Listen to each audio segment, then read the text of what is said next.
Зенон Пазняк лічыць, што Александр Лукашенко адкрыта заражае беларусаў каранавірусам і ўсімі сродкамі будзе зацягваць народ на выбары, каб стварыць ілюзію яўкі.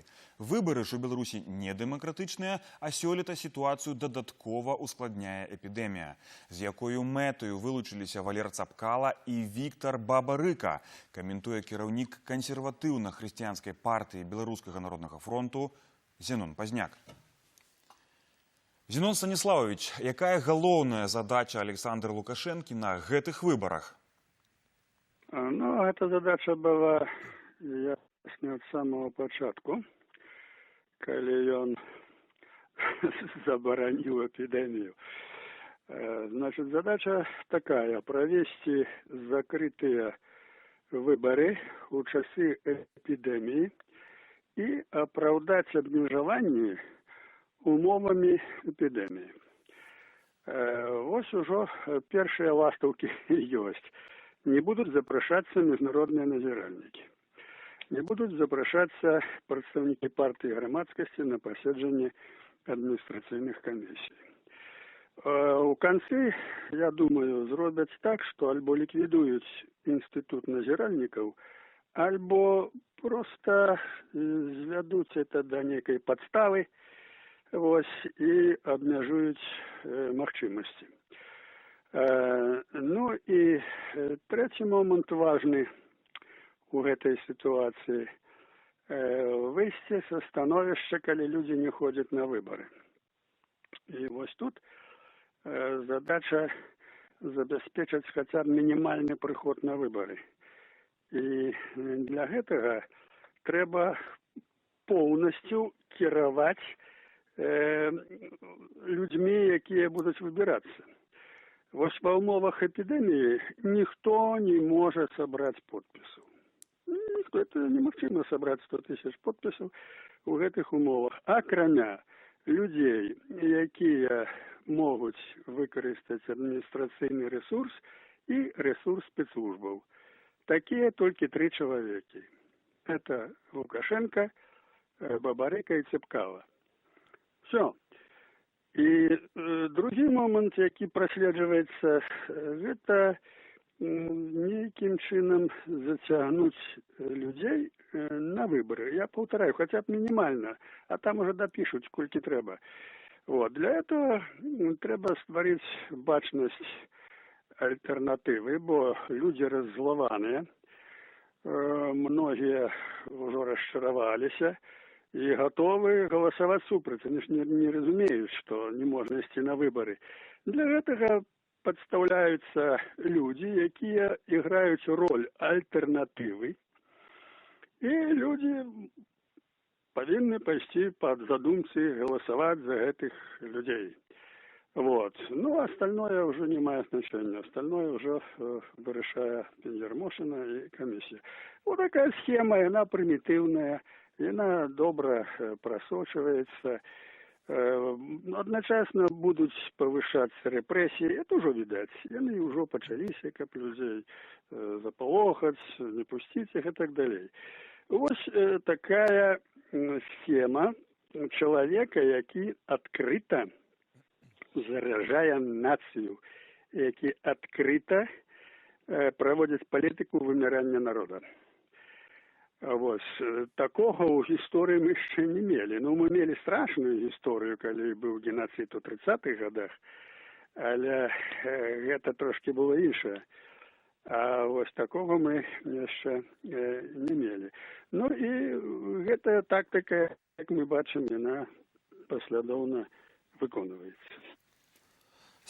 Спадару Зеноне, вы агучылі 2 прозвішчы, якія цяпер вельмі актыўна беларусамі абмяркоўваюцца, гэта Цапкала і Бабарыка. Што сведчыць пра тое, што гэтыя асобы не сапраўдныя альтэрнатыўныя кандыдаты, а эфектыўныя падстаўныя фігуры, мэта якіх стварыць ілюзію дэмакратычнасці выбараў? Цапкалу мы ведаем с молодости. Это кадровый работник спецслужбы. Он закончил институт отповедный, все. А что дотычить этого товариша? Ну, он выступ, мы про его нам ничего не знали. Но это так само человек, системы, потому что сказать, что уже у него 500 там, тысяч есть, и все, это человек рихтовался. Вот, это человек системы, сувязі у яго адпаведныя ёсць, і ён толькі можа з дазволу, менавіта з дазволу Лукашэнкі, яны абодва могуць сабраць подпісы. Вот. Я паўтараю, альбо выкарыстоўваецца адміністрацыйны рэсурс, альбо выкарыстоўваецца рэсурс спецслужбаў, як у прыватнасці сапкавы. Адміністрацыйны рэсурс у Бабарыкі – это банк, это не только работники банков, это укладчики. Вот. Это все мы ведаем, как это организуется в номенклатуре. Вот. И гэтыя люди будут пропускаться с дозволу Лукашэнкі, так как было в 2010 годзе, калі он сказал всем записать 100 тысяч, и всю эту команду потом рассовывали по камерах. Вот. Таму гэта не выклікае ніякого сумнення, не кажучы про тое, што гэтыя людзі сведчаць свае погляды. Сапкаводак, які ён нават і не хлусіць, не кажа, што ён не мае ніякіх супярэчнасцяў з рэжымам, будзе его падтрымліваць. Що ты ідзеш на выбары? Тут, знаете, те люди, яны кажуць, хоць адукаваныя, але у іх, кажуць, не хапае часам палітычнага розуму. А что дотычыцца гэтага человека, я читал их интервью, это абсолютно гуманитарно обмежаваны человек. Ён не уяўляе, что такое нация, культура. Яго няма погляда человека на народ, як сістэмную з'яву гуманітарную. Самае галоўнае грошы, каб людзі багачаліся. Грошы, все добра. Вот. Таму ва ўсіх адносінах гэта людзі сістэмы. І вельмі важна, што яны будуць два, таму што калі адзін, то ён можа канцэнтраваць нейкія там вакол сябе частку людзей, а так яны будуць два. І гэта будзе дапушчана. Вот. І пры падліку, калі это ўжо справа пойдзе ў Цэнтральную выбарчую камісію, все будзе вырашана так, як задумана. Вот. Таму сцэнарый такі подлы, традыцыйны, все гэта, кажуць, у розных варыяцыях уже было і ў нас, і ў Расіі, і ўсюды. Вот.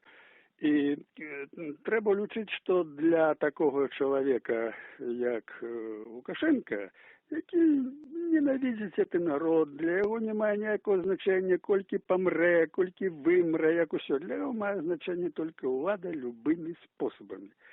І практычна тут забяспечана ўсё, каб гэтую аферу зрабіць у час піку пандеміі. Бо ў жніўні, для беларусаў ў жніўні будзе пік. Эта катастрофа ўжо пачалася. Ужо, это дзесьці па статыстычных разліках у нас ужо памерла каля 3000. Не буду про гэта говорить, потому что это особая тема. Вот. Яны это ведаюць все. И им на это наплевать. Адзіная тэарэтычная, скажем, небяспека была б для гэтага авантурыста. Это калі б Ярмошина, скажем, атрымала загад адтуль. Это человек, які працуе на чужую державу. Это человек чужих спецслужбаў. И, так сказать, вынесла б нейкі вынік такі, як здарыўся ў 94 годзе з Кебічам. З гэтага нічого не будзе таксама, таму што, па-першае, абавязкова будуць 2 туры, так? І ён проста яе пасадзіць у турму, ён проста паставіць другога, і все. Мы это все ведаем. Вот. А калі трэба, калі там будуць нейкія заварушкі, то ён элементарна выпусціць, так сказать, гэты ОМОН, усё, і дай загад страляць. І будуць страляць. Это вельмі сур'ёзна. Вар'ят ва ўладзе, які знішчае нацыю, які ўжо паказаў, на што ён здольны. Не трэба ніякіх фантазій, што можа быць усё ясна. Усё ясна, як з Саддамом Хусейном. Всё ясна. Трэба толькі дзейнічаць. Не сакрэт, што найлепшыя магчымасці для фальшавання вынікаў выбараў у Беларусі дае так званае датэрміновае галасаванне, калі урны для галасавання практычна бескантрольна носяць сябры камісіяў па хатах, па кватэрах. Якія яшчэ захады афіцыйны Менск можа выкарыстаць, каб спрасціць падтасоўку вынікаў выбараў? Вы знаете, им тут ничего не треба тасовать. Им только зрабіць бачнасць, что люди голосовали. Им треба зрабіць бачнасць. Тому я повторяю, им треба хотя бы минимум, каб пришли на выборчие участки. Хотя бы минимум. И тому вот будут выпускаться этих двух людей, каб выкарыстаць прием, який называется у джиу-джитсу, выкарыстаць силу противника. Вот народ зараз озлобленный. Он бы хотел некого другого, только б не он. Все, им подсовывают вот этих людей, каб люди пришли голосовать. У иллюзии, что они голосуют. Вот это прием джиу-джитсу у выборчей кампании. Другое, на конт этой системе попереднего голосования, они могут показать руку, что вот пошли по квартирах, все, ну, пройдут 10 квартир, ну, 20, и на этом конец. Ходить не будут, потому что не всех пустят, и можно заразиться. Вот. Им не треба это ходить, им треба только зрабіць бачнасць. А там, колькі яны напишут, сколько захочут, столько напишут. И заўсёды писали. 30 там процентов, 20% все. Тому тут нема ніякої системи виборчої. Это банда кримінальників, які оккупували белорусский народ, які роблять, що хочуть, і хочуть тільки їх обдурити. Тільки обдурити. А большиня з задовольненням обдурюється. І яны до этого уже привыкли. Я не думаю, что и тут так пройдет. Спадару Зіноне, пытанне пра расійскі ўплыў на Беларусь падчас эпідэміі і да гэтых званых выбараў. Некалькі дзён назад у эфіры Белсату расійскі палітолог Валер Салавей заявіў пра тое, што у Владимира Путина скончваецца час, в окно часу на магчымую анексію Беларусі. Маўляў, у яго ёсць нейкія асабістыя абставіны, которые адсунуць яго ад палітыкі расійскай ў бліжэйшы год-два. Як вы ставіцеся да такой заявы? Ці гэта нейкая палітычная фантастыка, ці штосьці рэальнае за гэтым можа стаяць? Я вам скажу шчыра, я проглядаю всех этих политологов, Ларионовых, там, это все чепуха.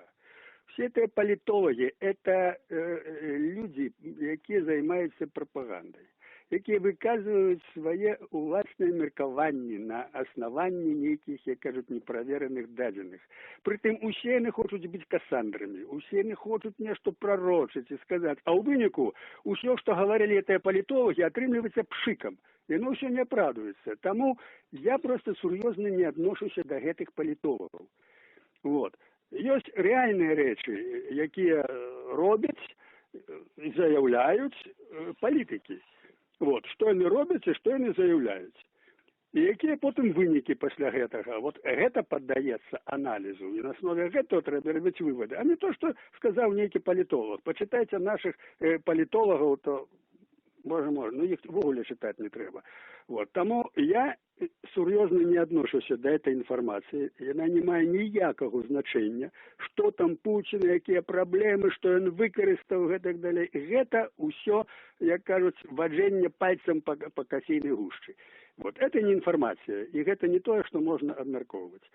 Адзінае, что у России зараз свои проблемы, вот, и с эпидемией, и с нафтой, и с многими другими речами, з выборами там, і з жаданням оформити зміну Конституції, вот, то на некие великие кроки яны не будут здольны, але то, что свою агентуру тут выкарыстаюць и уже выкарыстоўваюць, это факт.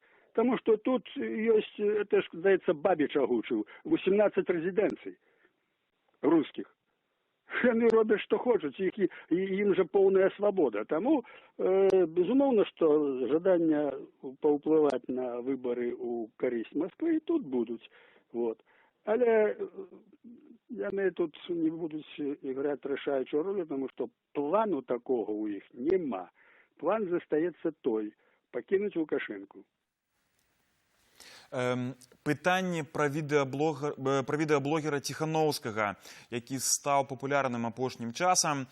Яго арыштавалі, ды разам з тым з'явіліся, ну, скажем так, чуткі, неафіцыйныя меркаванні, нават эксперты выказваюцца пра гэта, што за Ціхановскім цягнецца як бы расійскі маскоўскі шлейф.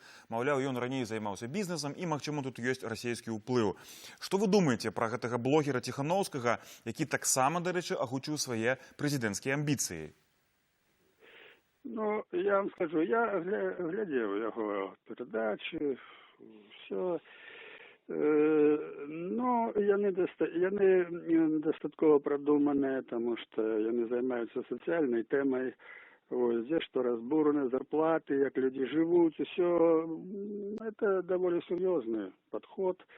Вот, але да людзей, якія раптам у адпаведны час выскакиваюць як чэрці з табакеркі, і раптам такія робяцца радыкальныя, з такімі прапановамі, ўсё.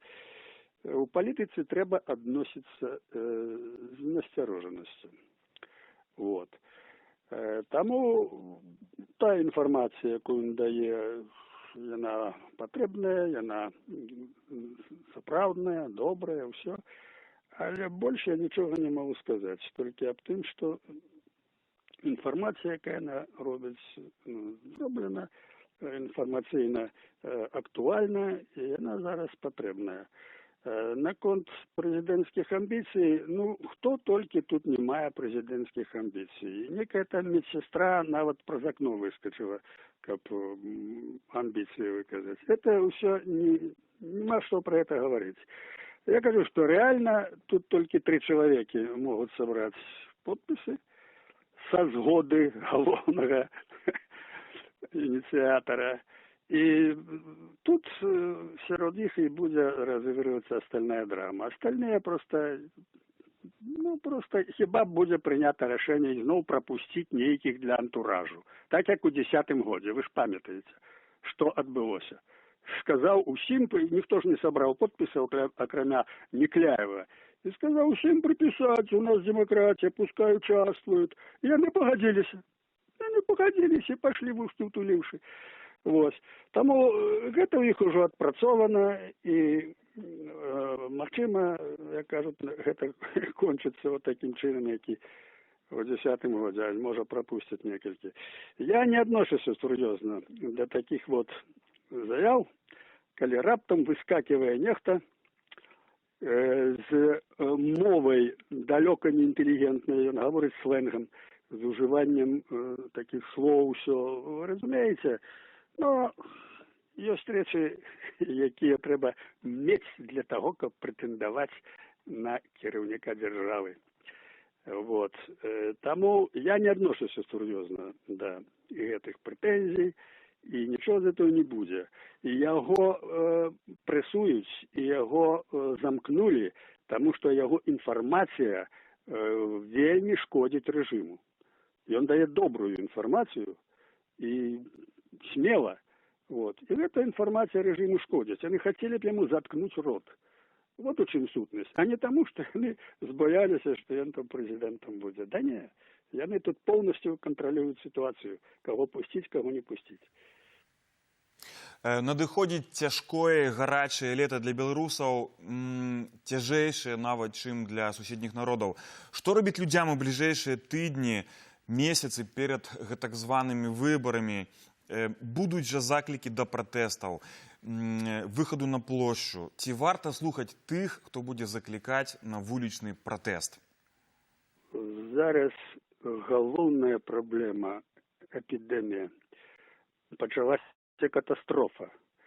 Нацыя, дзяржава захлынецца. Будуць тысячы, десяткі тысяч смерцяў. Людзі яшчэ не уяўляюць, што ўжо пачалося, яны яшчэ не уяўляюць, што іх чакае.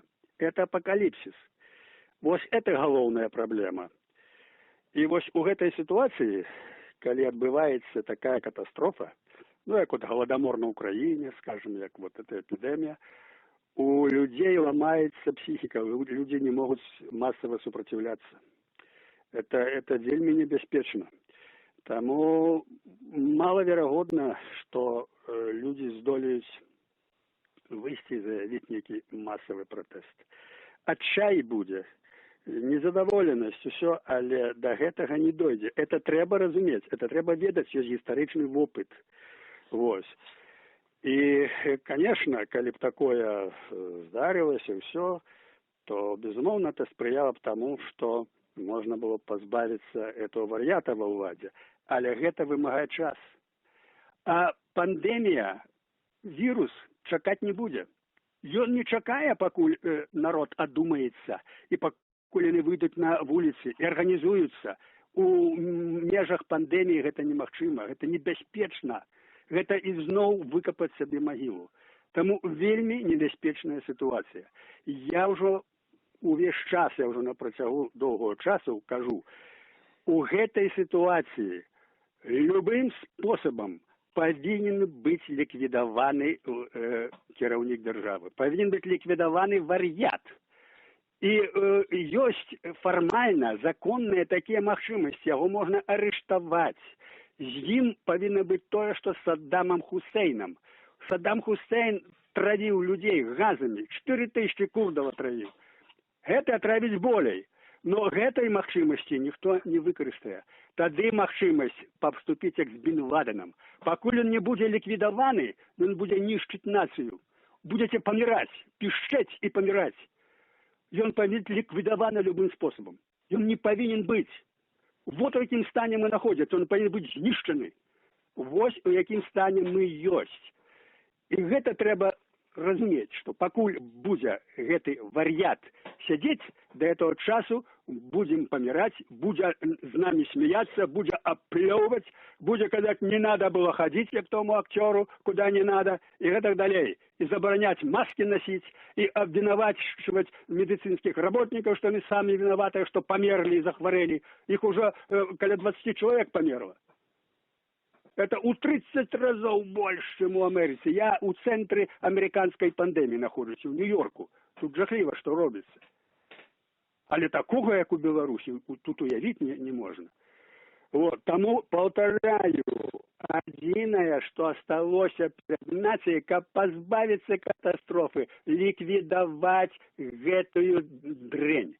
Ліквідаваць, як Бін Ладена, як Саддама Хусейна. Да гэтага мы дайшлі. Але да этого ніхто не гатовы, таму будуць паміраць. Я просто не могу. Люди, якія это разумеюць, мы говорим з беларусамі, якія паведамляюць, што робіцца ў школах, што ўсё.